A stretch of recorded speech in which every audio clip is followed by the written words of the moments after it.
Okay, so bago tayo magsimula sa araw na ito, magtayo muna ang lahat para sa ating panalangin. Sa ngalan ng Ama, ng Anak, ng Espiritu Santo. Amen. Panginoon, gabayan niyo po kami sa araw na ito. Naway magkaroon po kami ng mga matutunan po kami sa aming gagawin ngayon. Amen. Sa ngalan ng Anak, Ama, Anak, ng Espiritu Santo. Amen. Okay, bago kayo mag-focus, ay ulitin niyo muna yung mga surat at lalo niyo yung kuwan. At isaayos ito ng mabuti. Okay. Pwede na kayong umupo. Ngayon, at nalagay yung sino ang mga lumiban sa klase.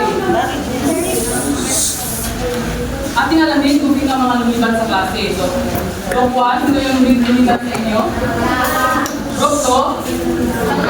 Okay, magaling. Bigyan ng tatlong bagsak ang bawat grupo. Okay. So, sa aking klase, may patakaran ako. Kaya tawag itong 3A's. Una, makinig. So, ang dalawa ay magsaya. So, dapat i-enjoy lang natin ang klase na to. Pangatlo naman ay ang matuto. So, dapat, pagkatapos ng ano ito, dapat mayroon kayong matutunan. Okay, ngayon, bago kayo tumako sa ating discussion, alamin muna natin ang layunin sa araw na ito. Pagkatapos ng alamin ito, ang mga mag-aaral ay inasarang. Una, natutukoy ang kahulugan ng tula at mga elemento nito sa pamamagitan ng pag-brainstorming batay sa tekstong nabasa. Pangalawa, napapahalagahan ang iba't ibang elemento ng tula sa pamamagitan ng pagbibigay ng halimbawa at pag-ugnay nito sa buong buhay. Pangatlo naman, nagkakasulat ng isang tula sa pamamagitan ng mas magamit ng mga elemento nito. So, bago natin ito makamit ang mga layunin nito, magkakaroon muna tayo ng paganya. So, sino dito gustong paganya? Okay. So, ngayon, kakanta tayo. Alam niyo ba yung kantang Watermelon? Oo. Kakanta tayo ng Watermelon, pero iibahin natin ang lyrics. Okay. Ako muna ang unang kakanta, tapos kayo yung sunod. Okay. 1, 2, 3, go! Elemento, elemento ng tula, may sukat at mungkuma, kahit ang daling handa, talundod. Okay, nakuha niyo ba? Okay, kayo naman! 1, 2, 3, go!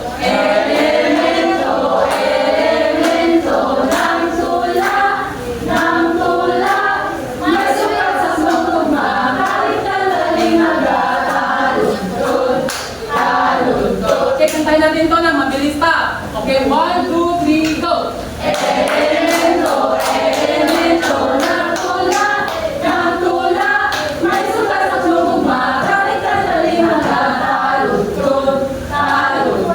Okay, bigyan na pa. Bago tayo tumako sa ating formal na diskusyon, bago tayo tumako, ay magkakaroon muna tayo ng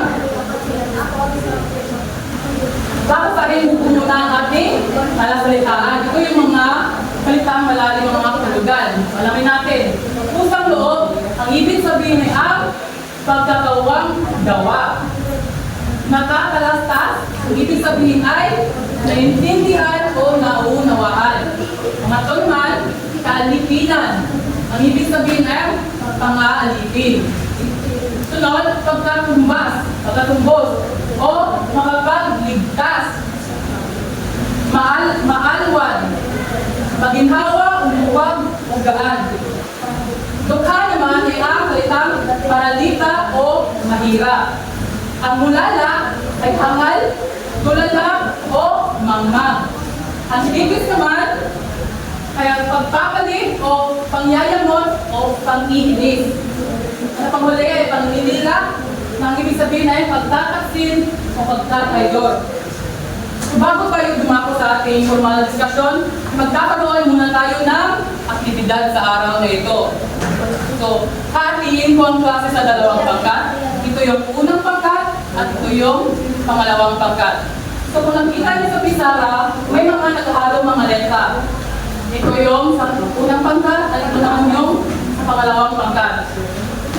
So, anong gagawin nyo? So, bawat grupo ay pipili ng isang representative na siyang bubuo sa mga nakahalong letra sa pisara. Pagkatapos niyong buuin, ay bibigyan ko kayo ng katumbas na kahulugan nito.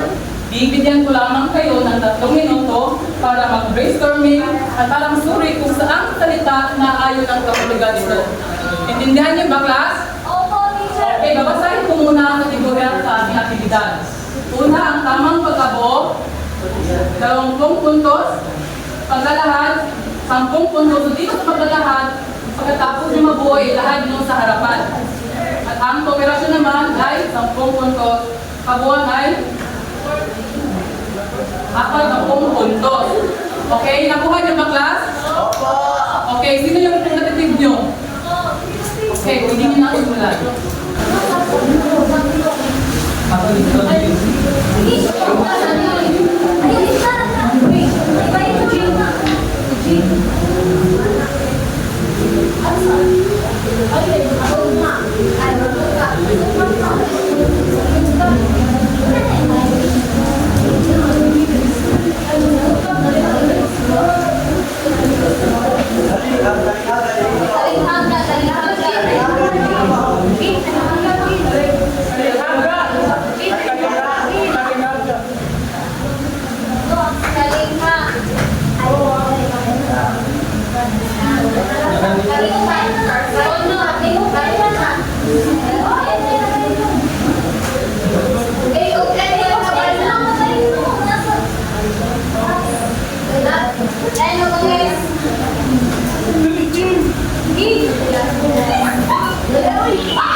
Natin kung tama ba kanilang nabuo.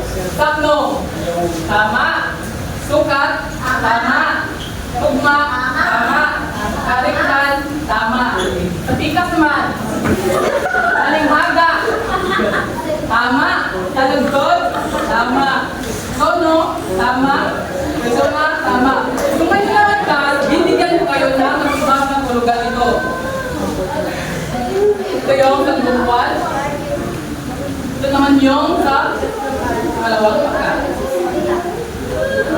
Ngayon, bibigyan ko lamang kayo ng 3 minuto para mag-brainstorming at para suriin kung saang salita o naayon ang inyong kahulugan.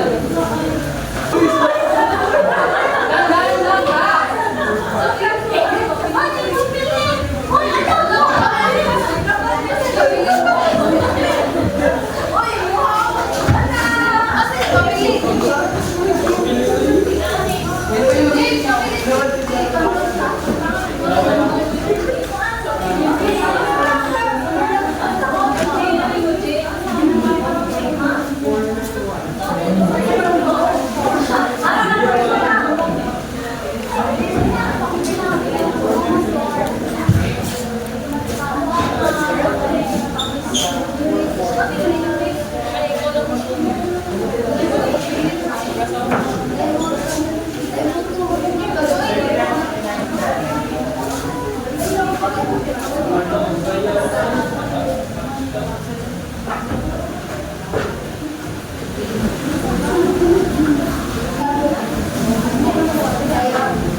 Dati alam din kung tama ba ang kanilang mga nabuo. Tatlong, ito ay mga grupo ng taludtod. Tama. Sukat, ito ay tutukoy sa bilis ng santing sa bawat taludtod ng tula. Tama. Naman, ito ay ang pagkakatunog ng mga kulipatig ng mga taludtod sa tula. Tama. Sa kaligtahan, ito bahay ng tula na magpitan ng kagandahan at kahusayan ng mga salita na gamit sa tula. Tama rin. Talinghaga, ito ay tumutukoy sa paggamit ng mga sayusay o makalinghagan mga pahayag upang magpuhawi ng ganda at iluminasyon ng mga magbasa. Tama. Taludtod, ito ay tumutukoy sa mga linya ng bawat saknong sa loob ng tula. Tama rin. Sa tono, ito ay tumutukoy sa paraan ng pagpigtas ng bawat Nakalutkod yung tula, maaaring mataas o baba. Tama. Sa persona, ito ang salita sa tula, maaaring ang persona ay ang makata mismo o iba-ibang nilalang na pinakagawa ng kata. So, tama.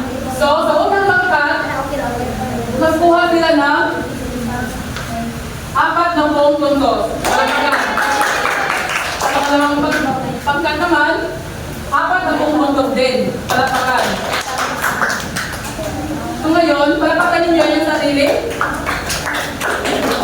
Magaling. Ngayon naman, may inahanda ako sa inyong mga katanungan. So ngayon, base sa inyong ginawang aktibidad, ano ang inyong mga napansin? Yes, Binibining Bakaso, base sa ating ginawang aktibidad kanina, ano ang iyong mga napansin? Tama! Sa aktibidad natin kanina, ay may mga naghahalo-halong letra na inyong isinaayos. Ngayon, base sa mga naghahalo-halong letra, sa tingin nyo, ano kaya ang mga salitang ito? Yes?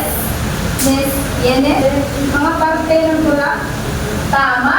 Ito ay mga parte ng tula o di kaya ay mga elemento ng tula.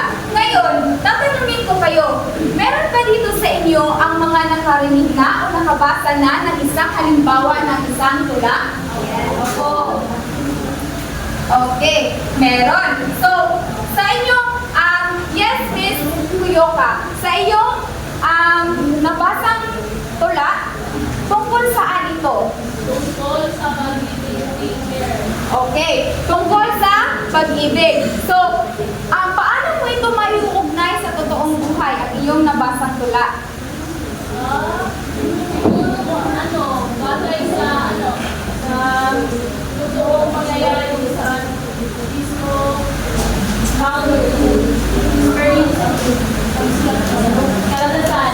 Okay, magaling. Ngayon, ang aming tatalakayin ay kung ito ay isang katanungan ng mga mag-aaral o nag-aaral na mahilig sa isang panindigan. Ito ay isang katanungan lamang. So ngayon, ano nga ba talaga ang isang tula?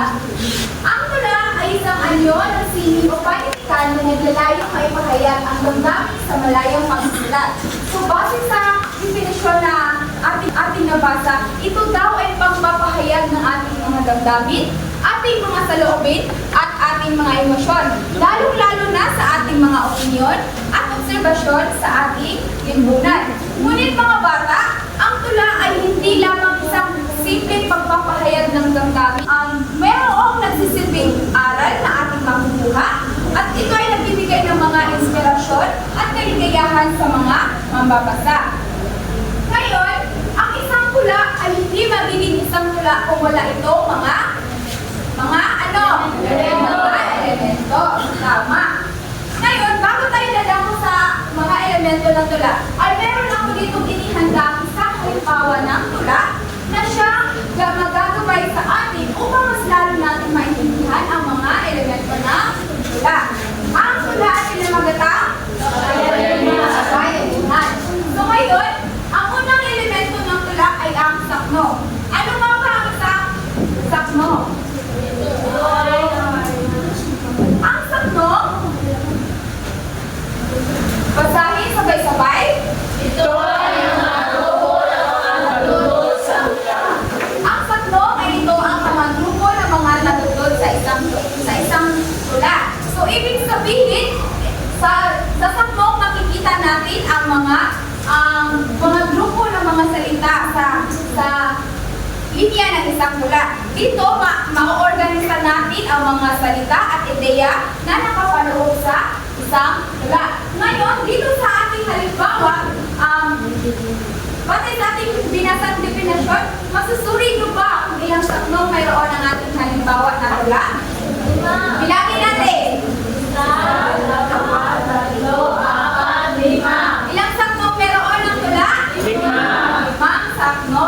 So, kung gusto nyo na makilatis ng maigi ang mensahe ng napakaloob sa isang tula, dapat ay ating munang masusuri ang mga salita na nakapaloob nito para maintindihan natin kung ano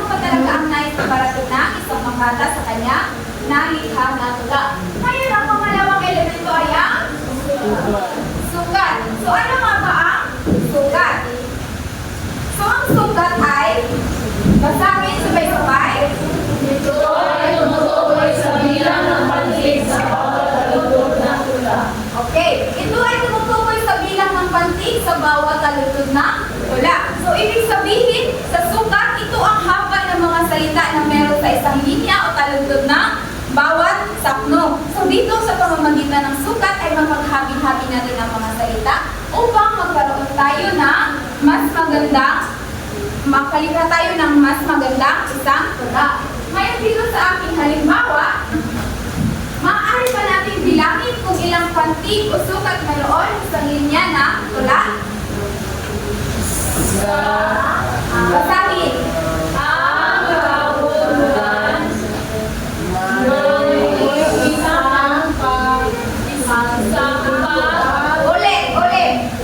Ang kahulugan mo'y isang paglilingkod. Ilang sukat mayroon ang linya na tula? 12. Sa ikalawa naman, subukan natin ang bilangin kung parehas lang ba sila. Nawalang paupang sa hirap at pagod. Ilang sukat mayroon? Pareho lang, 12. So, ibig sabihin, ang sukat na mayroon sa tulang ating halimbawa ay 12. So, meron itong 12 na pantig. Ngayon, sa pangatlong elemento ay meron tayo tugma. So, ano nga ba ang isang tugma? Ang tugma, basahin sabay-sabay. Ito ay ang pagkasintunog ng mga huling pantig ng mga taludtod sa tula. Pagkakasing tunog ng mga huling pantig ng mga taludtod sa tula.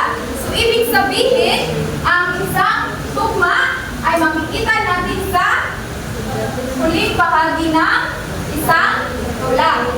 Ngayon, pag sinasabi natin may tugma ang isang tula, ibig sabihin, magaling at maayos pinili ng isang makata ang mga salita na bumubuo sa kanyang likha o sa kanyang tula.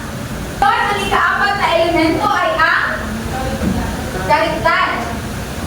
Ano nga ba ang isang karektan? So, ang karektan ay bahagi ng tula na nagpapakita ng kagandahan at kausayan ng mga salita na ginamit sa tula.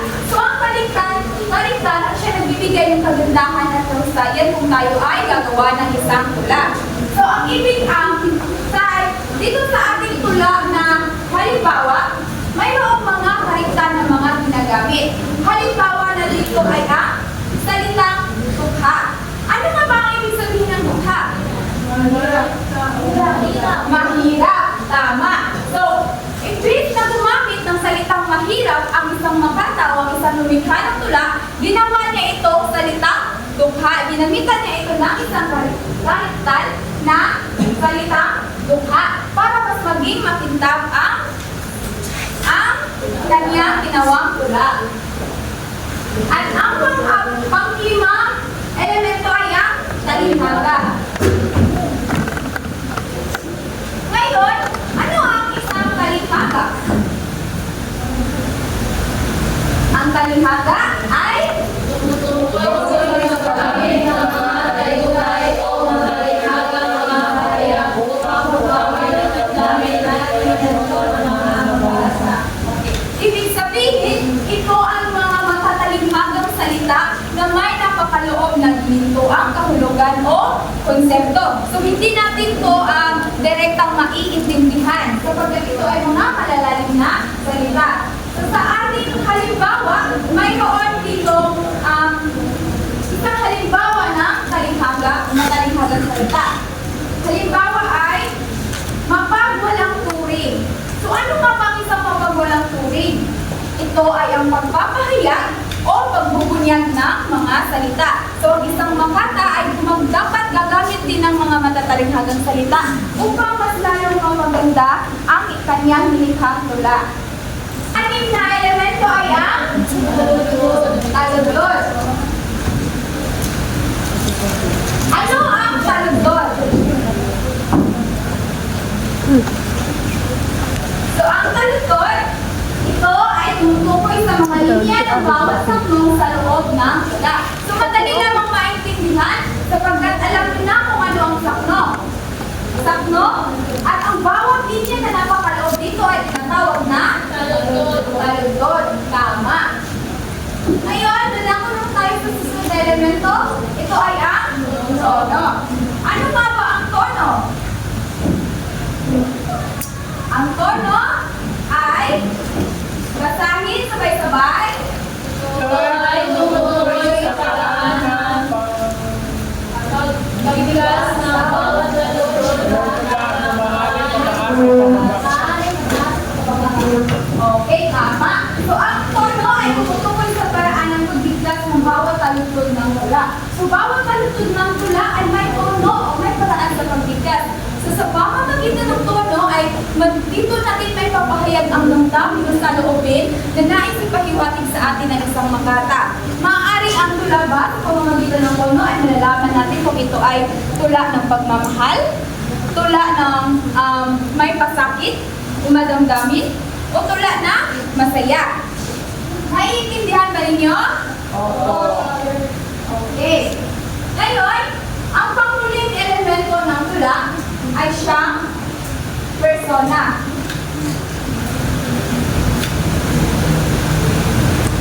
So, ano ang persona? Ang persona, ito ang nagsasalita sa tula. Maaring ang persona ay ang makata mismo, o iba't ibang nilalaman na katawan ng makata. So, ang persona ay siyang nagsasalita sa loob ng tula. Siya ang ginagawa ng makata ng isang tula, o siya ang persona ay maaaring ang makata mismo, o ipinapakiyag niya ito sa ibang tao. Ngayon, meron ba kayong mga katanungan? Silence means no. Okay. So, wala kayong mga katanungan. So, ngayon, meron ba kayong mga natutunan? Yes. Okay. Ano nga ulit yung mga elemento ng tula? Sanong, sukat, tuma, harikan, hariaga, taludlod, tono, persona. Okay, magaling. Ngayon, dahil mga katanungan at ang sabi nyo ay mayroon kayong mga natutunan, magkakaroon tayo ng isang pagkatang gawain.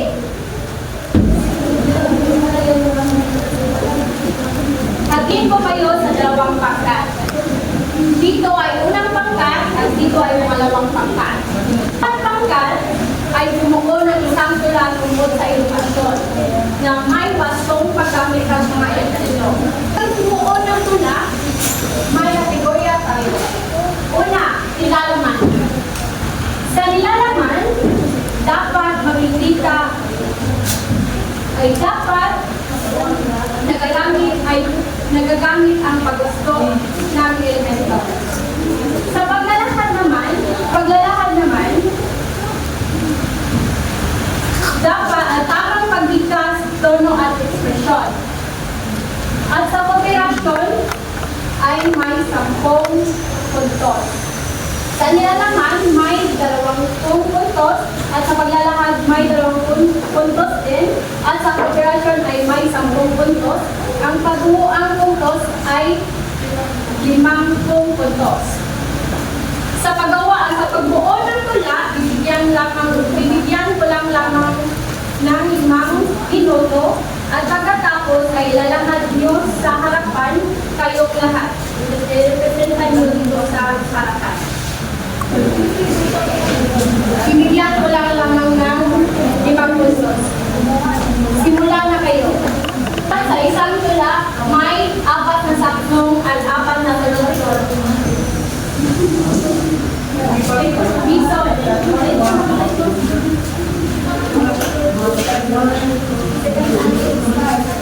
Edukasyon. Edukasyon ang siyang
Take two.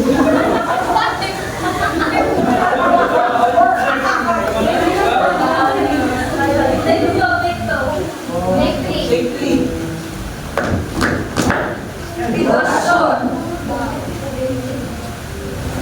Sitwasyon ang siyang tangian na may di makapalitan. Gamit ang pluma at kwaderno. Diniliti pangarap ay matatamo. Sa bawat segundo, minuto at oras na karaan. May bago kalaman at presyon kang matutunan.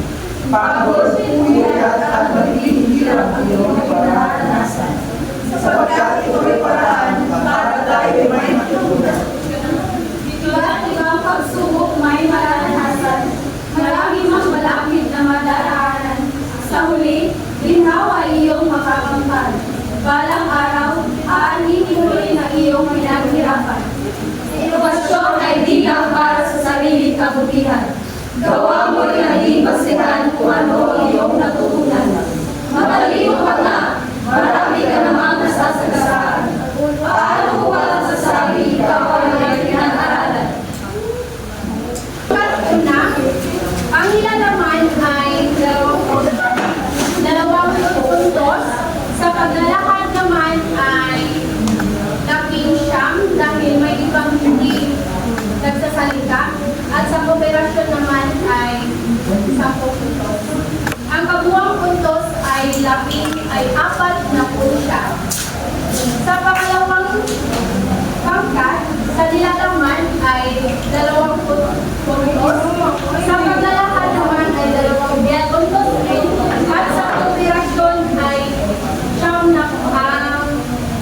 siyam na puntos dahil kanina may hindi bali siyam na puntos naman. At nakakuha ng 4 na siyam na puntos. Gusto niyo ba karagdagang puntos? Okay ba? Natutunan ba kayo sa discussion kanina? Nasisiyahan ba kayo sa mga aktibidad? Okay, ngayon, may ihahanda ko na pag-uling pagsusulit para sa inyo. Pero, bago ang lahat, gusto ko na itamin nyo ang mga papels na nasa archer nyo. At comment lamang ang dapat kong makita. Maliwanag ba? Tabi-tabi sa mga kalat. Pupo kayo ng maayos.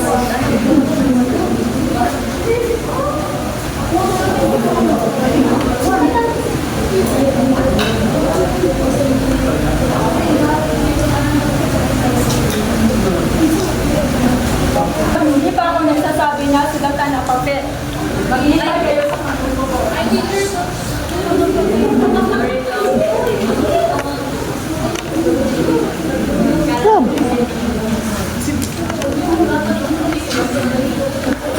Okay, sabay-sabay basahin ang panuto. Basahin at unahin ang mga katanungan. Bilugan ang titik ng tamang sagot. Okay, so basahin at sawain ang mga katanungan. Bilugan naman ang tamang sagot. So ang titik lamang. Pero bago ang lahat, sulat niyo muna ang inyong mga pangalan. O, tapos na ang iba. Tapos na ba ang pagsusulat ng pangalan?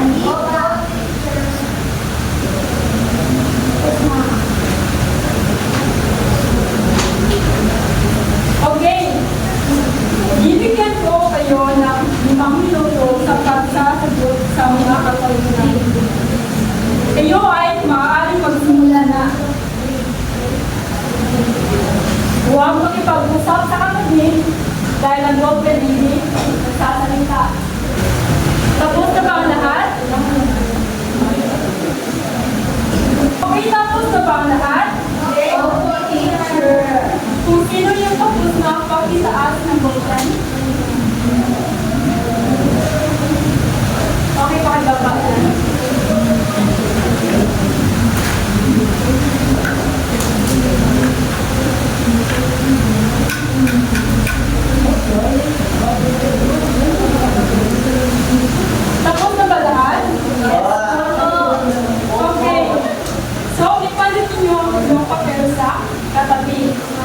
at huwag maingay. So, unang bilang. Makinig. Ito ay isang uri ng panitikan na naglalayong ipahayag ang kaisipan, damdamin, karanasan at imahinasyon ng may akda sa pamamagitan ng mga salita na maingat na makinig at inaayos. Ano ang sagot, Andrea? Ito lang. Tama, ito lang. Pangalawa, maaari mo pang basahin sila na?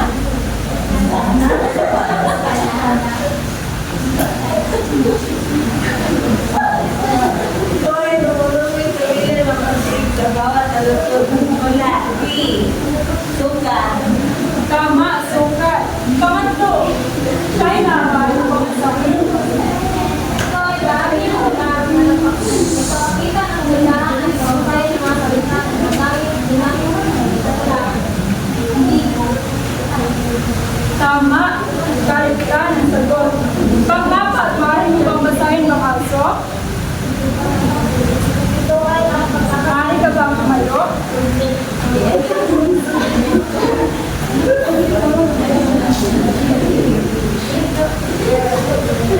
ito ay pagkakalimpo ng mga kalimutan ng mga sagot ng mula. Tama, tugma. Pang-lima, Lassie, maaari mo pang basahin? Ang lang ay ang mga ulo ng mga kagawang lupa. Ito ay maaaring magmula sa dalawa o siyang kagawang ng mga kasama. Tama, ang sagot ay? Sakto.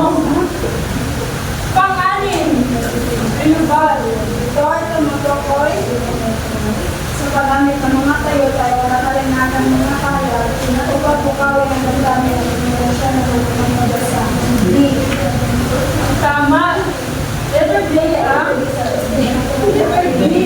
ang sagot.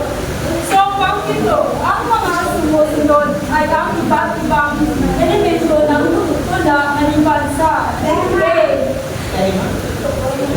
Huwag sumunod ang impact naman. A. Lima. B. Kalikan. C. Sukat. D. Talinaga. Tama. Tama. Pangwalo. Basahin ang katanungan semblante.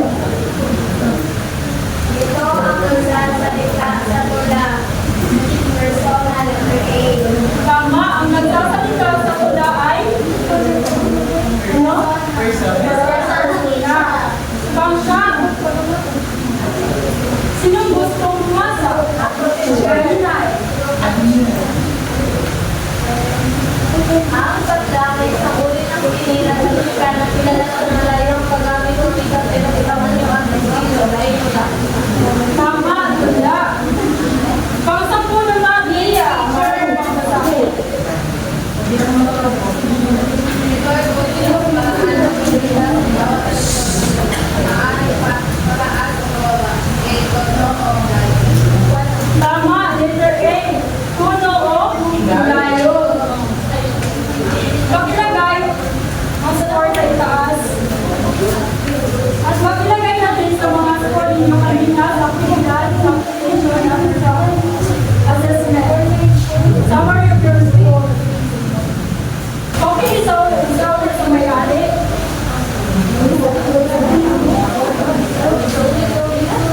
Sino ang nakakakuha ng 10? Mahusay. Ay naintindihan talaga kayo sa discussion. Palakpakan na sarili. Pakipasa ang mga mula sa harapan. Isa. Dalawa. Tatlo. Question mark.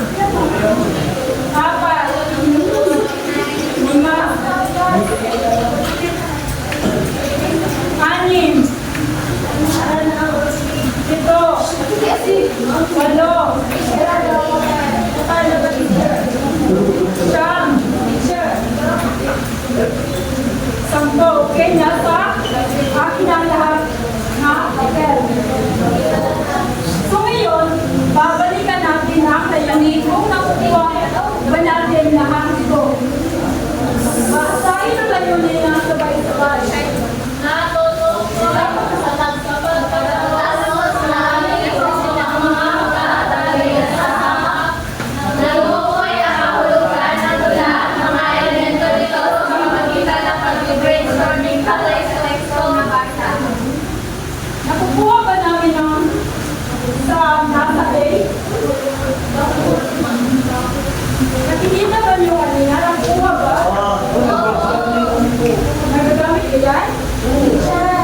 So, sa susunod, basahin ng sabay-sabay.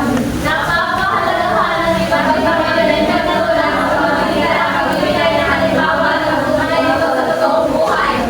Nagagamit ba ang mga elemento ng tula kanina? GB, nagagamit ko ba? Okay, so nagagamit talaga natin ang mga elemento ng tula sa pamamagitan ng paggawa ng tula na pinapasya tayo kanina dito sa harapan. So, sa pinakahuli, Napapahalagaan ng isang tula sa pamamagitan ng pagbubuhay ng mga elemento nito. so nakakasulat ba kayo ng tula? So, lahat ng nasa layunin ay ating nagkukuha ngayon. So, sa pagkakalan ko ay may nagkakaintindihan talaga tayo sa mga ginagawa natin at may natutunan tayo sa diskusyon. Ngayon, may inihanda ako na nakakaranin upang inyong sasagutin sa iyong bahay. Pero, maaari niyo bang basahin ang panuto? So,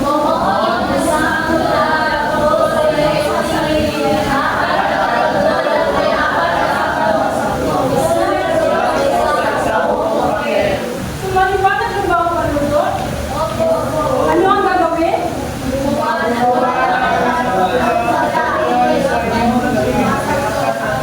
Gumawa na isang tula patungkol sa iyong sarili na may apat na pagkakot at may apat na sakiwa at isulat ito sa isang mahusay. So, ipapasa niyo sa susunod na Sabado. Pero, hindi ko pa makalimutan ay Robert pala ito. So, ang nilalaman sa ginagawa niyo na tula ay mayroong 10 points at gamit ng wika, mayroon din kayo 10 points at pagka marika ay mayroon kayo 10 points at kabuuan ay 13 points o tatlong points. Sorry po talaga. So, mayroon akong makinig niyo lang ito kayo ginawa. Nagkakamali lang po. Mayroon ako nagpinigil sa iyo na kasabihan. Ang buhay ay mahirap. Ano matuwaan? Ang buhay ay mahirap. Kung hindi ka maharap, karagay magsilang. Alam niyo ba ang anong ibig sabihin nun? Ang ibig sabihin nun na kahit nagsimula ka sa wala, kapag ikaw ay mayroong pinag-aaralan, malaking pagkakataon na makangat ka sa kahirapan. So, inaalalahan ko ngayon na pagkalo para sa panalangin. So, sige, maaaring pa po na ang panalangin.